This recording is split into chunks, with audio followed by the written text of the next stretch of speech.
يا عباد الله هبوا ونداء الحق لبوا فاعبدوه مخلصين. أشهد أن لا إله إلا الله وحده لا شريك له وأشهد أن محمدا عبده ورسوله أما بعد فأعوذ بالله من الشيطان الرجيم بسم الله الرحمن الرحيم. Dear viewers, welcome to our new series edition of Stories of Devotion. In this program we go head to head to interview live devotees within the Ahmadiyya Muslim community. In today's edition we have Ustaz Issa Diouf, who is the area missionary of Basse, the area missionary of URR. But we interview doctors, we interview teachers, we interview ustazis or missionaries who are serving the community, the Ahmadiyya Muslim Jamaat, in different aspects. And today our program, our guest is Ustaz Diouf, and I am your host for this program, Ustaz Dembaba. Ustaz, you are welcome to our program. Assalamu alaikum wa rahmatullahi wa barakatuh. Thank you very much, Ustaz. You are welcome to this program, and we begin. Some of the viewers are watching you in MTA The Gambia, but they don't know who is Issa Diouf. If you can introduce yourself.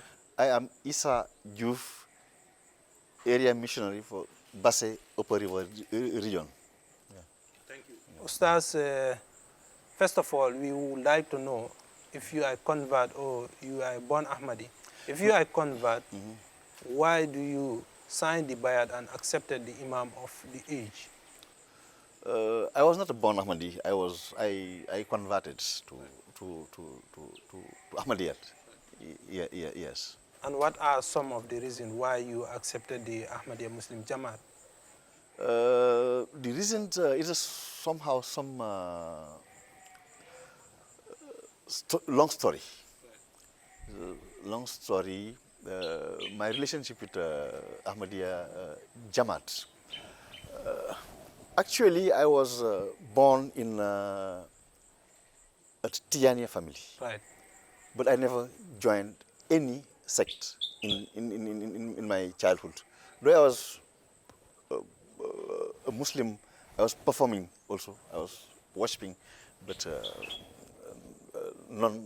yes. You does not belong to Any sect in Islam. in those. I was some of type of independent, somebody neutral, sort of somebody. Okay, but my association with the Ahmadiyya Jamaat started. My association with it started in my earlier days, in my how to call it, earlier childhood.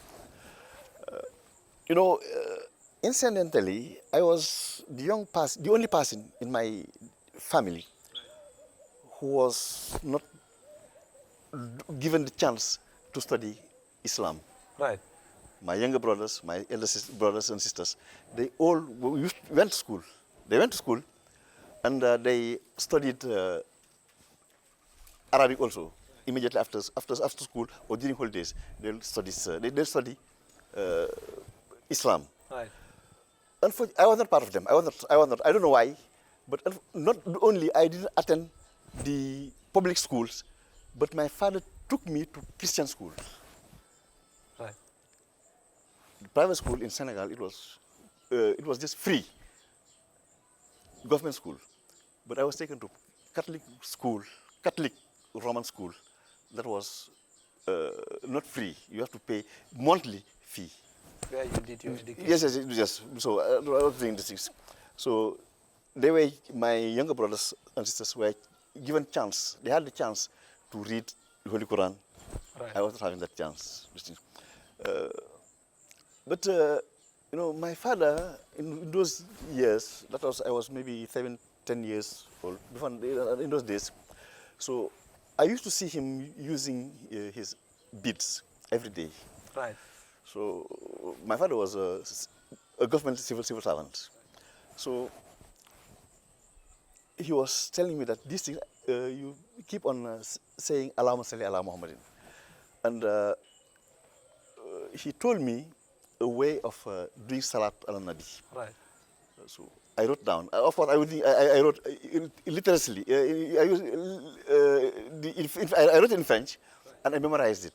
That is the salat the father was using. That is Allahumma salli ala Muhammadin fatih lima uhli wal khatim lima sabah nasil haq bil haq wal hadi ila siratil mustaqim wa ala alihi haqqa qadri wa miqdaril azim. So that's what they do continuously. I was doing it. One day. I was, I think, 8, 9 years old. I had a dream. So in the dream, there was in my father's compound a very old kitchen. It was hot. Right. It was not covered Right. when I was born, because it was not condemned. It was not used anymore. It was not used anymore because my father had to build a very strong, solid concrete house. I was born in that house. So, but this old hut was there. So I saw myself in that hut, which was used as kitchen. Right. So as I lie down on the bed, the heaven was bare, open. And I saw somebody coming from the heaven, a very beautiful somebody, and with had light also. He was clad in red robe and golden ornament. No, not golden part. This part of the cloth was golden. So he had rays of light from him coming to me from down. So she was saying, Allahumma salli ala Muhammadin wa ala ali Muhammadin kama sallaita ala Ibrahim wa ala ali Ibrahim innaka Hamidum Majid. Allahumma barik ala Muhammadin wa ala ali Muhammadin kama barakta ala Ibrahim wa ala ali Ibrahim innaka Hamidum Majid. That's how I came across that thing. It doesn't mean that I was using it. I said, okay, Ibrahim, Muhammad, maybe this, as a young child, maybe I couldn't imagine that it was Muhammad Sallallahu, but I said maybe it's Ibrahim also, because I was very much acquainted with the history of prophets, because at Christian school, every day we have religion. Every day, 30 minutes or one hour, every day. So I was very much used to the names of prophets and other things, and so other things also. So, but it captivated me. So after some time, I didn't see anything of the sort. One day, there was a place that was east of my hometown. It used to be a government place, but it was abandoned. It was abandoned. So, and we used to go to the place, play, and then come back. So I saw myself in that very place, but it has changed now. It has been made, renovated. The walls were bright, white.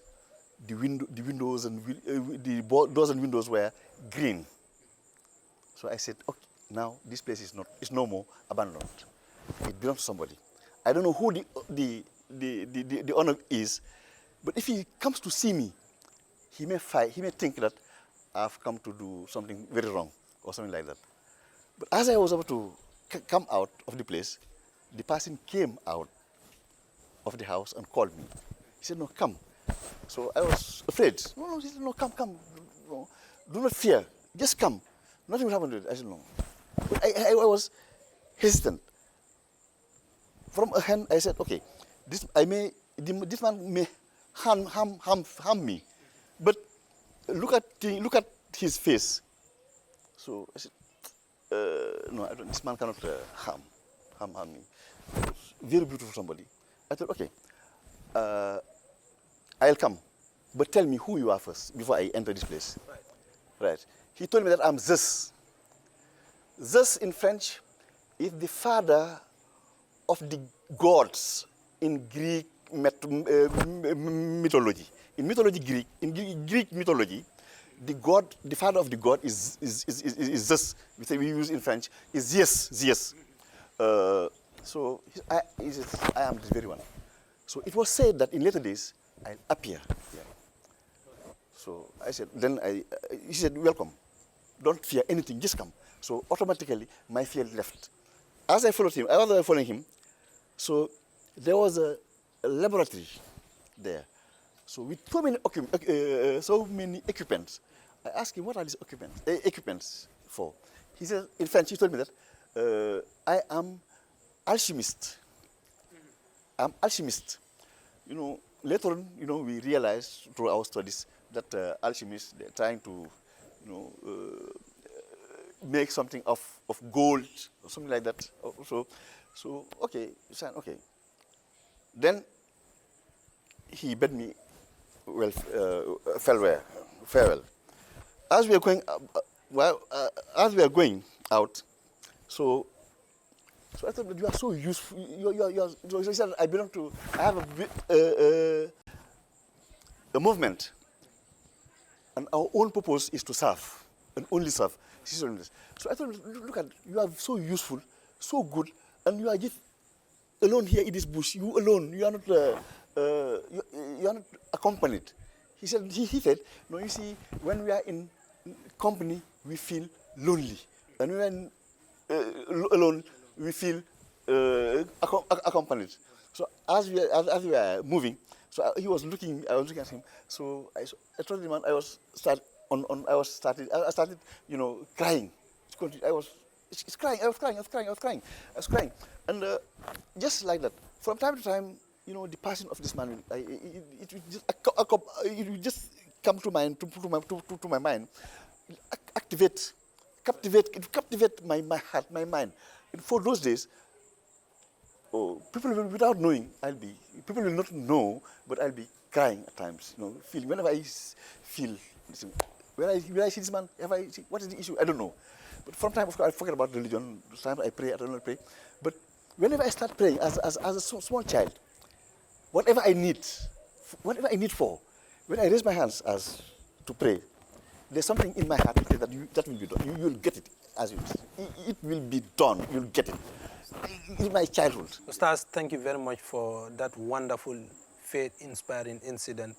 This shows that how important is sending blessings upon the Holy Prophet Sallallahu Alaihi Wasallam. When you saw that man who appeared right from the sky and then he was teaching you the Drew Sharif. Thank you very much for that wonderful, faith-inspiring incident. But we continue to the next question, Ustaz Saib. You know, I would like to know what inspired you to be a missionary of the Ahmadiyya community. What inspired you to be a live devotee of the Ahmadiyya community? Why not being a doctor? Why not being a judge? Why not being a teacher? But you choose to be a missionary of the Ahmadiyya Muslim community. Actually, I was a teacher. I'm a teacher. I was a teacher. I even occupied the. I think I even was one time acting principal of Nasir High School. Okay, so I was a teacher, but right from the day I joined the Jamaat, right from that very day, I said, throughout my life, I will be preaching. I will be preaching. There was not a single day I did not preach. I will go day and night. Day and night. So, by the time, you know, we have Maulana Umar Ali Saab Tahir. He was there. We were moving together. We are moving together. We got together. In URR, throughout URR, in those days, throughout URR, there were only 7 family Ahmadi family. 77 Ahmadi families in URR. There was no more. So through those efforts, going with Ustaz Umar Ali Saab, then we got Sari Mahmud. Right. Then all other villages were there. Then up to Casamas. You know, we got so many bats. Later, of course, we went overside, over this Wuli Sandu through Havisab. So we got them. People started coming in thousands, in their thousands, definitely. So many Jamaats also here. But as a teacher, I was moving.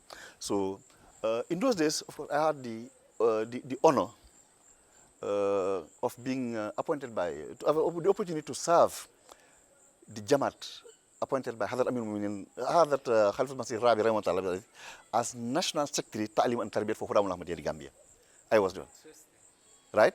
So the following year, I was made national Ta'lim and Tarbiyat secretary in the Majlis Amila Mulk, national. I was there. But incidentally, it coincided with the 1997 crisis, and Hazrat Hassan Masih Rabi Rahmatullah had to withdraw, call back the central staff, and the people had with the opinion that Jamaat will die. So they were following the advice and recommendation of Amir Sab, the Gambia. So Huzur appointed me to Bara to take over the North Bank region, this area as the area missionary, and but I have got some experience because I was in charge of the Talim and Tarbiyat department of Hulam Ahmadiyya, and later for national Amila Mulk, the thing I was doing. So I have so much more experience about this thing. So, and I have been throughout the time of my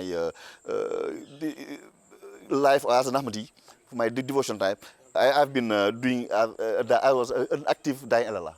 So I've been preaching. I've been leaving my my wife, my kids out, and go up to Casamance for many days and then come back in those days. So it was not easy. It was not difficult for me to do, and I was happy.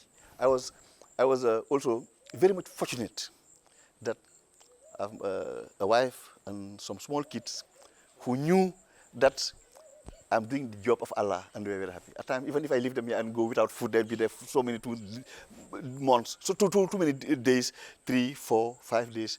Small food for them is no problem. Yes. So it wasn't easy, but yes, that was it. And they were happy about it. Yeah. Ustaz, you have mentioned, I was coming to the next question, that what are some of your challenges? But you have mentioned some of those challenges.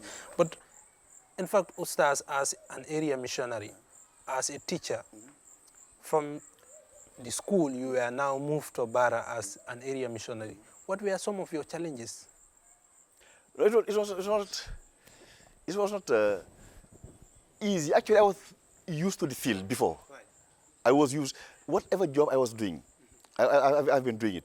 You know, in the region here, in Basse, so I was at times the secretary general.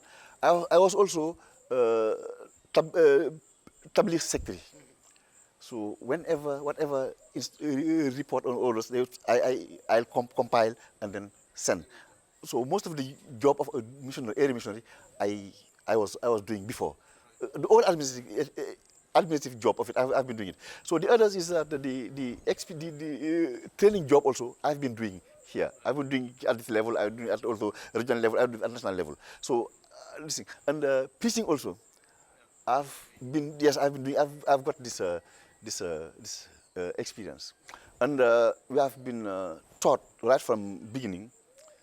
We have been trained and taught that, and that the most important thing, there are few things for a devotee.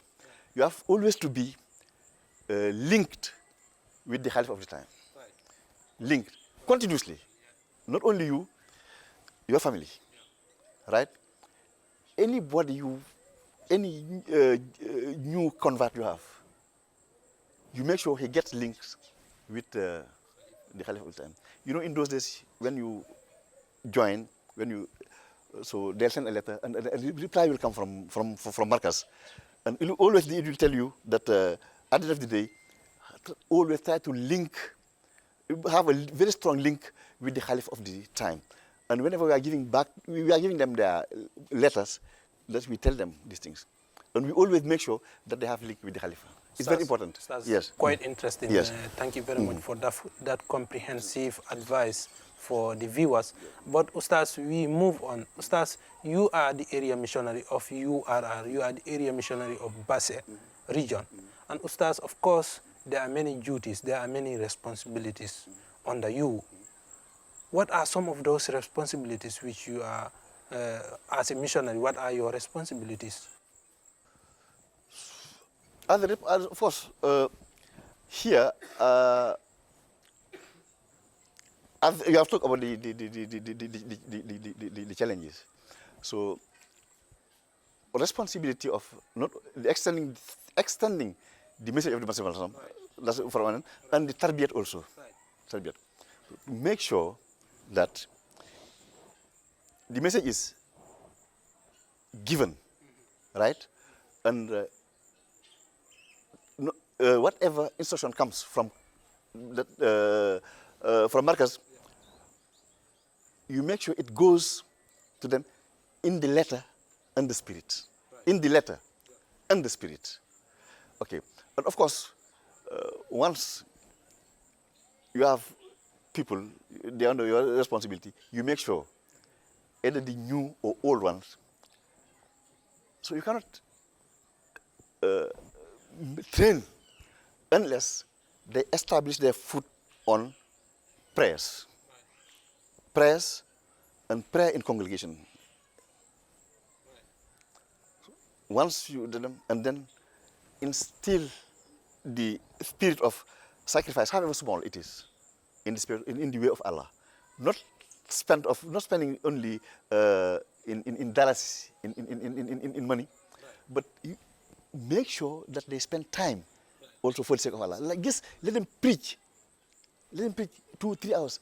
You know, in Bangladesh we used to do, so if somebody joined the Jamaat, so the first thing is you have got the message, right? This is the message of the Prophet Muhammad, right? You got it. Now you make sure that from the circle of your friends and relatives, at least 10 people make sure you got it before the end of the year, the preaching year. You make sure that before June, you get at least 10 from these things. Right. Now, if you are funded by that 100 people, if each one at least make sure that he get extend the message to 10 more, it will be very good. And of course, you make pray in congregation. Like the dying also, whenever they move, of course, not everybody has, you know, once you are in activities, so you cannot be dissociated with prayers. Not only prayer, but supplications also. That is the essence. So it's not, we don't depend on worldly means, but this the prayers, and you can see the result, you can import the importance of it. So that's why you have, once they newly get to the Jamaat, they get converted. So it should be inside them to be praying a lot, because generally they need it, because once you are converted, you are joined, you have challenges and you'll pray. But then also make sure that they always write to the Khalifa, so that so there's a link between them and as I understand from you that prayer is our weapon. However, Ustaz, we have only 5 minutes more. Okay. But I would like to know if you are having any faith-inspiring incident, though you have narrated to us one faith-inspiring incident when you saw someone who was teaching you the Durud Sharif. But in this case, I want to confirm whether you have ever met any of the Khulafas of the Ahmadiyya Muslim community. If so, you can share with us and the viewers. Yes, I've met the fourth Khalifa, Hazrat Khalifah Masih Rabi Rahimahullah Ta'ala, right? And it was a blessed day for me. It was a blessed day for me. Why? Number one, it was on the 24th of August, 2001. That is the day I was born. That was the day of my 40 years. I was born on the 24th August, 1961. And I face to face Huzur on the 24th of August, 2001. That's quite interesting. It is the new birth. It is again a new birth. And I was in Mannheim, facing Hazrat al-Muminin, giving his khutbah his speech, and when he started talking about Gambia, he first called Mbulum. Mbulum, a place where I established a mosque there, and the Imam was standing that nothing will happen there. There will be, I said it will there. He said no, it will happen. And the Imam says that it was a mud block. It was a small mud block there, so we couldn't paint it. We couldn't make the roof. So Imam passing there, going to his home, telling that this Ahmadi mosque is just waiting there for rain and wind, and it will blow. That very night, his own house, which was cemented block on the east, was taken out of these things. And Huzul made that mention of that, and I was sitting there. That's quite a very faith-inspiring incident, Ustaz Saib. But you have many young people. Yes. You have many young people, and because of time, most of them are there to pick up different type of jobs. Some of them want to be lawyers, some of them want to be doctors, some want to even be teachers, and of course missionaries. That is Ustazis who will be serving Ahmadiyat in different ways. If you meet someone who wants to become a missionary, a life devotee, in that case, what advice are you going to give him? So, that the best job can be done. The best job you can do is a job of missionary. It's the best one. So by the grace of Allah, through my career as a missionary, it's a short career, I've produced many teachers. Right. Some of them are principal today. Some are doctors. Some are would-be missionaries, because I think those doing the Shahid course, I think 4 or 5 of them they are there. Right. Yes. So I train them and send them to this thing. So it's a very, it's a very blessed job. It's a very, you're always linked with the Khalifa of time. So simple, do this, do that. So you are just like a tool at the hand of the Khalifatul Masih. And you produce, whatever you produce is miracle. It's miraculous. You produce things there that for people to see, but that's not. But you know that it's not yours. Yeah. It is. You are just a tool of somebody there that's being used. So we don't have any problem. We just need to finish the problem solved. We don't have any problem. Yes. Yes. That's quite interesting, and indeed the program is very, very interesting.